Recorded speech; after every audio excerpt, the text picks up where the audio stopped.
I'm Ruth, and I work at the Butler County Farm Bureau. And today we're going to talk about something I know you all like. The celebration that we're first going to talk about is in January. It's on January 19th, and it's National Popcorn Day. So we're going to read the book, The Popcorn Book by Tommy D. Paulo. It's going to talk about popcorn and the different things that we get from popcorn. Now, when we start the book, it says, and now a word from our sponsor.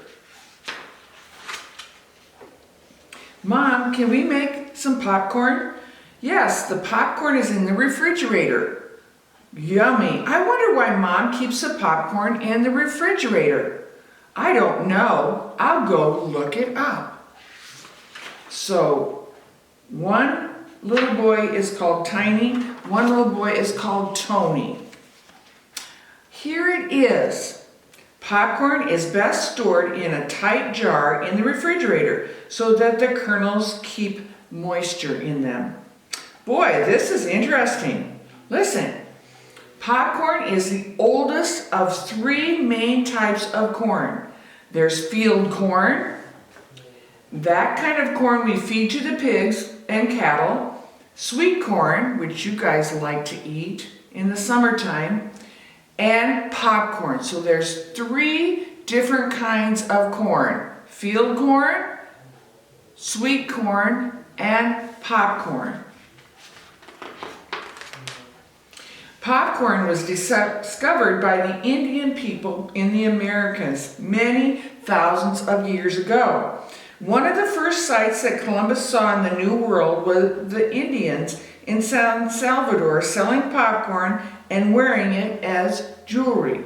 So now down here, these little boys are going to try and make their own popcorn. First, I heat up the pan, he says. But popcorn is even older than that. In a bat cave in New Mexico, archaeologists found some popcorn that was 5,600 years old. And 1,000-year-old popcorn kernels were found in Peru that could still pop. Now the little boy say, now the cooking oil. So he's going to add the oil to his pan. The Indian people of the Americas had many different ways to pop popcorn. One way was to put an ear of corn in a stick and hold it over the fire. See how they put it over the fire? But many kernels were lost in the fire with this method. Another way was to throw the kernels right into the fire by the handfuls. The popcorn popped out all over the place, and there was a lot of bending and running around to gather it up. Now the little boys are saying, oh, now it's hot enough to add a few kernels. So he's going to add a few kernels of popcorn to his pan. In 1620, French explorers saw some Iroquois people popping corn in clay pots. They would fill the pots with hot sand, then they would throw in some popcorn and stir it with a stick. There they're stirring it, aren't they? When the corn popped, it came to the top of the sand and it was easy to get out. The Iroquois people were fond of popcorn soup. Soup, he says. The Algonquians who came to the first Thanksgiving dinner even brought some popcorn in a deerskin pouch. The colonists liked it so much that they served popcorn for breakfast with cream poured on it. It's kind of like when we eat cornflakes, isn't it? And we put our cereal, our cornflakes in a bowl, and we put milk on it. Well, they did the same thing. They served it with cream on it. Here's the two little boys, and they're talking about, oh goody, the kernels are popping, and that means the oil must be ready.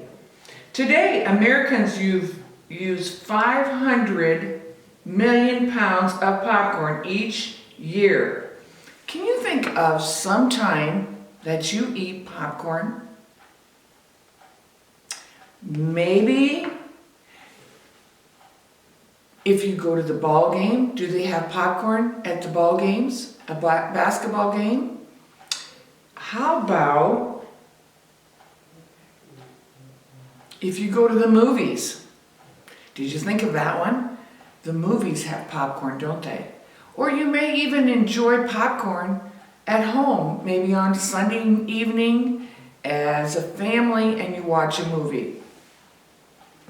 So 30% of the popcorn is eaten at movies, circuses, ball games, and county fairs.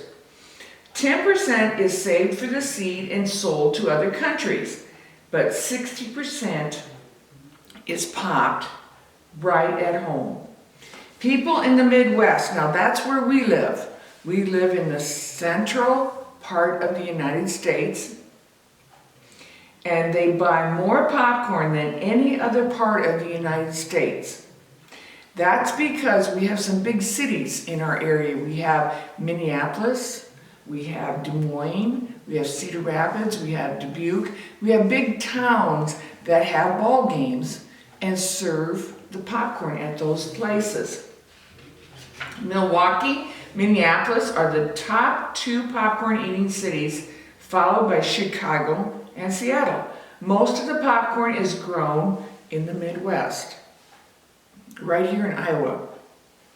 This little boy says, "Now I'll put more kernels in the pan and turn up the heat."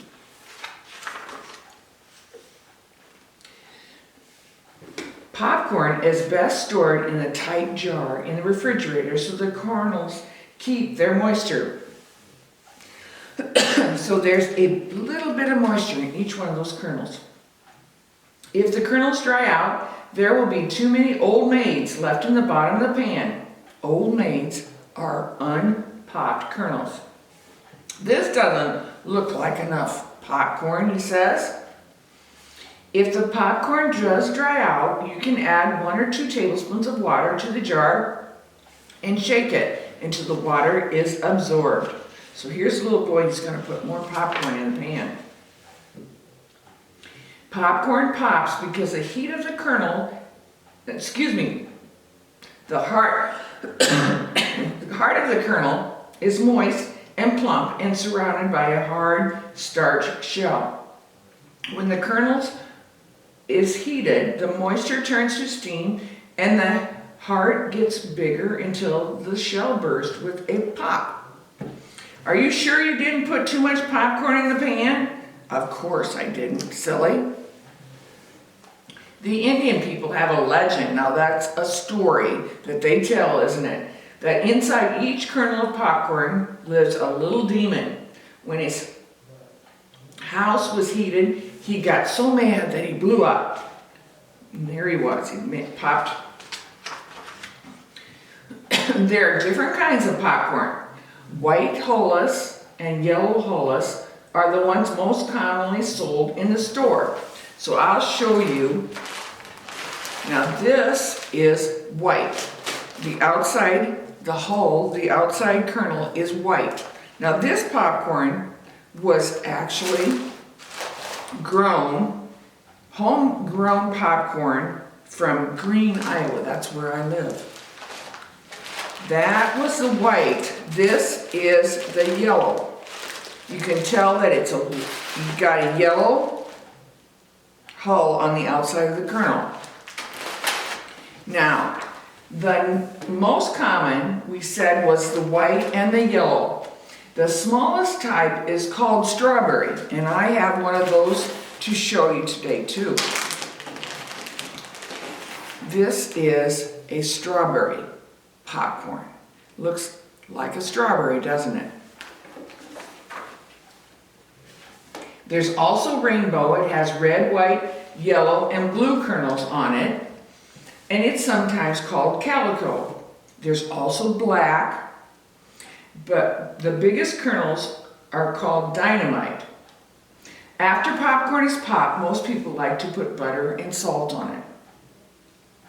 But if salt is put in the pan before the kernels are popped, it makes the popcorn tough. Now he's shaking his pan, isn't he? There are many stories about popcorn. One of the funniest and best known comes from America's Midwest. One summer, it was so hot and dry that all the popcorn in the fields began to pop.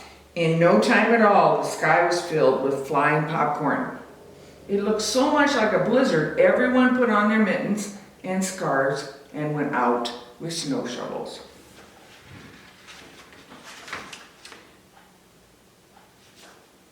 Help! I have a blizzard too! I knew you put too much popcorn in that pan. Oh, if you're so smart, what do we do now? I know. Do you guys know? The best thing about popcorn is eating it. So when we talk about popcorn, popcorn can be white, can be yellow, can be even strawberry colored, can't it? Now this is an example of an ear of popcorn. Now I have a regular ear that we raised in our cornfield, but this kind of corn gets fed to the pigs and cows, doesn't it? So you can kind of tell how much smaller that ear is of popcorn compared to the regular ear. Okay, we talked about popcorn. We talked about popcorn is good for us, as long as we don't put too much butter and salt on it. A lot of times we make popcorn and it looks like this. It's something we make in the microwave, isn't it? Well, today I have brought to your classrooms some different kinds of popcorn to taste. One is buttered popcorn, just plain buttered. One is cheesy popcorn, has some cheese on it. And one is caramel corn. It's a little brown coating and it's kind of sweet. So you're going to get to taste each one of those popcorns. Buttered, cheesy, and caramel. And what I want you to do is after you've tasted all three of them, you don't have to taste a lot, just a couple of kernels. You're going to decide which popcorn type you like the best. Okay, for some classes, the kindergartners, you're going to get to color the popcorn, the color that you like best. So, if you like the buttered, you will color your little popcorn man yellow. If you like the cheesy, you'll color your little popcorn man orange. And if you like the caramel, which I like the caramel the best, you'll color him brown. Then you can tell by looking at everybody's papers how many people in your class like buttered, how many like cheesy, and how many like caramel. Then you can also decide which one your class members like the best. Some of your classes, like the first graders, may do it in this kind of a graph where you will ask each student if they like buttered or cheesy or caramel the best. Then you'll color in a space for each student, and in this graph you can tell that the cheese was the most liked, wasn't it? And then the second graders might have some words that are put in ABC order. You may have some other activities like math or whichever I've sent for your class to use. So I hope you enjoyed today's lesson. We talked about popcorn. Popcorn is good for us, isn't it? It's grown by the farmers. There's three main kinds of corn. Can you remember what kinds? The first one is field corn. The second one is sweet corn, and the third one is popcorn. So have a good time, and Flat Aggie wants to remind you that popcorn is good, and we'll see you next time. Thanks.